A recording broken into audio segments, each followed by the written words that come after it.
বিসমিল্লাহির-রহমানির-রহিম।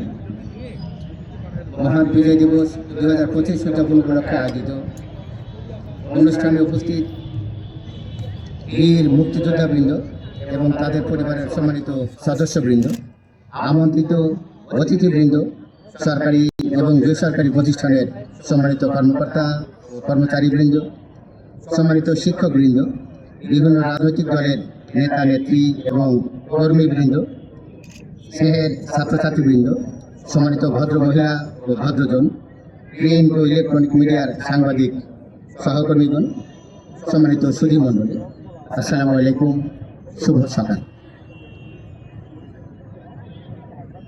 আমি বিজয়ের এই শুভ লগ্নে বিজয় দিবস উদযাপন উপলক্ষে আয়োজিত অনুষ্ঠানে আপনাদের সকলকে এবং আপনাদের মাধ্যমে দিনাজপুর জেলার সকল অধিবাসীকে মহান বিজয় দিবসের শুভেচ্ছা জানাচ্ছি।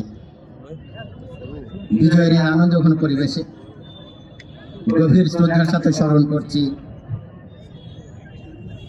বীর মুক্তিযোদ্ধা এবং বীরাঙ্গনাদের, যাদের মহান আত্মত্যাগ এবং অবদানের মাধ্যমে আমরা স্বাধীনতা অর্জন করতে সক্ষম হয়েছি।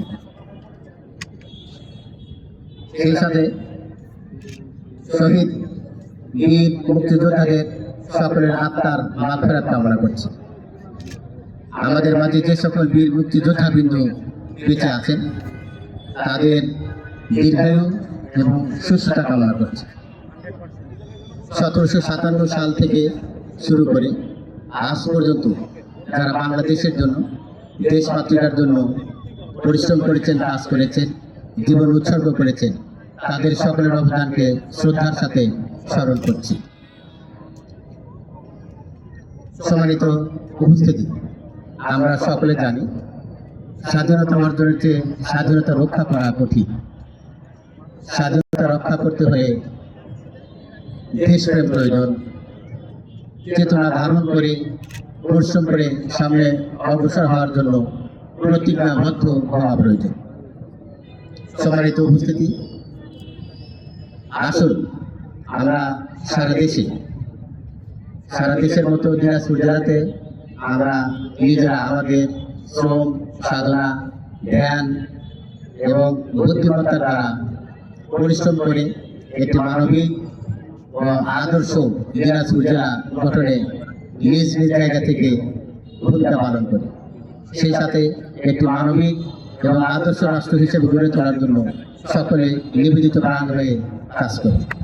আপনাদের সকলের স্মরণ উপস্থিতি আজকের এই বিজয়ের মহান্দ্রক্ষণকে, বিজয় দিবসের মহান্দ্রক্ষণকে উদ্ভাসিত করেছে, আলোকিত করেছে। এই জন্য জেলা প্রশাসনের পক্ষ থেকে আপনাদের সকলকে আন্তরিক ধন্যবাদ এবং কৃতজ্ঞতা জ্ঞাপন করে আমার বক্তব্য শেষ করছি। সবাই ভালো থাকবেন। আল্লাহ হাফেজ। আসসালামু আলাইকুম।